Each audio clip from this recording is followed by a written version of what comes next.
Hello tout le monde. Alors aujourd'hui j'avais envie de vous parler de ma vie d'avant, quel avait été mon parcours et qu'est-ce qui avait pu me mener à faire aujourd'hui des bijoux. Car beaucoup me suivent sur les réseaux mais très peu connaissent en fait mon parcours.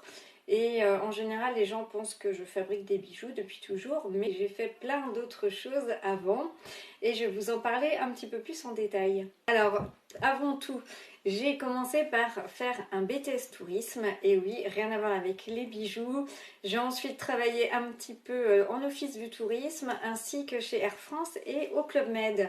Mais la mode a toujours été ma passion, et j'ai finalement tout lâché pour reprendre mes études et faire l'école S-Mode à Rennes, puis à Paris en spécialisation luxe et haute couture.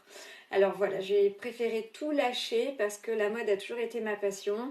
J'ai toujours rêvé d'être styliste et je savais qu'il fallait à tout prix que je tente ma chance, sinon c'est quelque chose que j'aurais pu regretter toute ma vie. Donc voilà, j'ai dit adieu aux uniformes d'hôtesse de l'air et j'ai commencé l'école S-Mode. Alors j'ai eu mon diplôme de styliste en 2000 et oui, déjà 24 ans. Alors pour vous montrer un petit peu ce que je faisais à l'époque, alors surtout pas de préjugés, hein, on n'oublie pas que c'était il y a 24 ans. Donc un exemple de dessin que je pouvais réaliser, alors ici j'ai le petit croquis au crayon papier.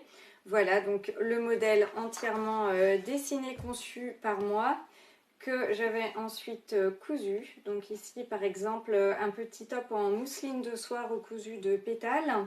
Voilà, et ça c'était lors d'un défilé qui avait été organisé au sein de la gare Montparnasse. Alors voici un autre exemple de vêtements que je pouvais entièrement réalisé. Donc oui, à l'époque, je faisais aussi de la couture. Alors j'ai ramené un extrait de book pour vous montrer également voilà, ce que je faisais à l'époque. Donc le mood board, la page d'ambiance de la collection, les gammes couleurs et ensuite le dessin. Voilà, il faut savoir aussi que c'est pas du tout fait digitalement, rien n'est informatisé, tout était fait à l'époque à la main. Et ensuite j'ai eu la chance de rentrer en stage dans la prestigieuse maison de couture Balenciaga. C'était déjà une chance extrême car même pour faire un stage c'est très difficile de rentrer dans ces maisons. Mais voilà, j'ai eu ma chance, je l'ai saisie et ça s'est très bien passé.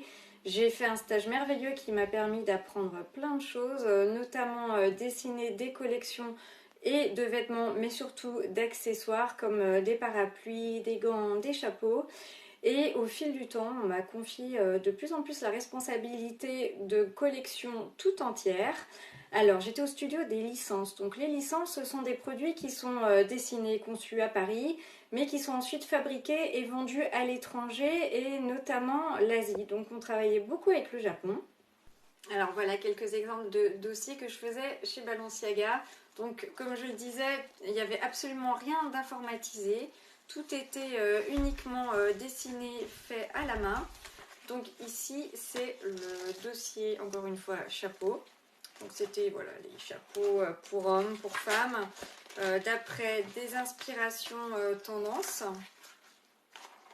Un autre exemple,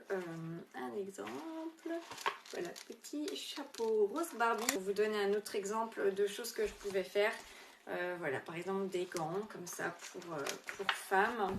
Alors, ce que je pouvais être amenée à faire, c'était des collections, par exemple de lingerie. Alors, j'étais amenée également à dessiner des collections de chemisiers femmes inspirées du défilé principal. Également des chapeaux pour le Japon et enfin il y avait beaucoup de choses. Il y avait du golfwear, des gants, des parapluies, des collants, des pyjamas, voilà. Et alors ce que j'ai préféré faire, bien sûr, c'était la collection de robes de mariée. Voilà, donc c'était toujours la licence Balenciaga. Donc je dessinais à peu près 30 modèles par saison. Voilà encore un exemple.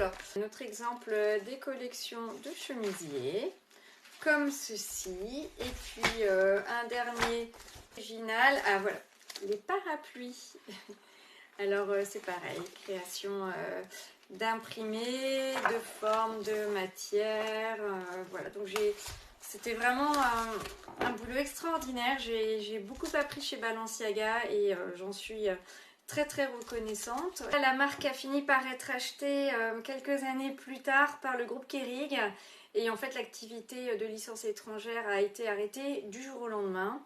Moi, ça ne m'a pas empêché d'avoir d'autres projets puisque j'ai eu l'idée à ce moment-là de créer ma propre marque Signé Fanny et pour ça d'ouvrir ma propre boutique à Rennes, ma ville natale. Signé Fanny a donc vu le jour le 1er juin 2002 et a duré pendant 11 longues années, 11 années vraiment de superbes rencontres, de magnifiques expériences où j'ai pu créer ma marque, développer mes collections de vêtements, être au contact du public permanent, gérer un commerce, voilà, faire du relationnel, du marketing, de la com et ça m'a beaucoup plu. D'ailleurs j'ai été récompensée par ça puisque j'ai eu énormément de parutions dans la presse, notamment dans le magazine Elle de l'époque. Alors j'ai encore des traces papier, voilà, des articles sur la boutique, des articles également sur mon activité, voilà, il y en a eu beaucoup. Je précise également que tous ces articles sont accessibles dans un album revue de presse sur ma page pro Signé Fanny qui se trouve sur Facebook. Voilà, un dernier exemple voilà, d'article sur moi dans un magazine qui s'appelle Mille et une nuits. J'ai ensuite commencé doucement à abandonner les vêtements pour me mettre un petit peu plus aux bijoux. Et pendant l'époque du Covid, je me suis un peu concentrée sur les pierres, sur le pouvoir énergétique, le côté un peu magique en même temps, ésotérique, bien-être. Voilà, j'ai totalement accroché avec cet univers de lithothérapie. Et c'est ainsi que j'ai vraiment mis l'accent uniquement sur la création de bijoux. Et je continue à l'heure actuelle, mais je n'ai plus ma boutique. Elle a été vendue en 2014. Et bien sûr, je continue mon activité uniquement de façon digitale sur signéfanny.com. Ce que je voulais vous dire au final, c'est que voilà, j'ai eu une vie avant les bijoux. Et la mode a toujours été ma passion, la mode, la création, l'art en général. Et surtout, le message que je voulais transmettre, voilà, surtout sur les jeunes qui commencent un petit peu leur carrière, qui ont des envies, qui ont des rêves.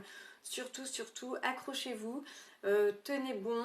Et je pense que si on y croit vraiment, si on se donne les moyens de réussir, on peut toujours y arriver. Il faut vraiment y croire, il ne faut pas se laisser abattre.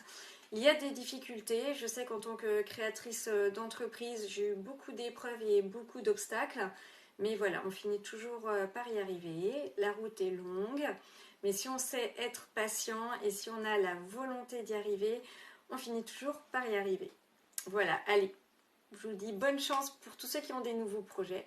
Et puis à bientôt.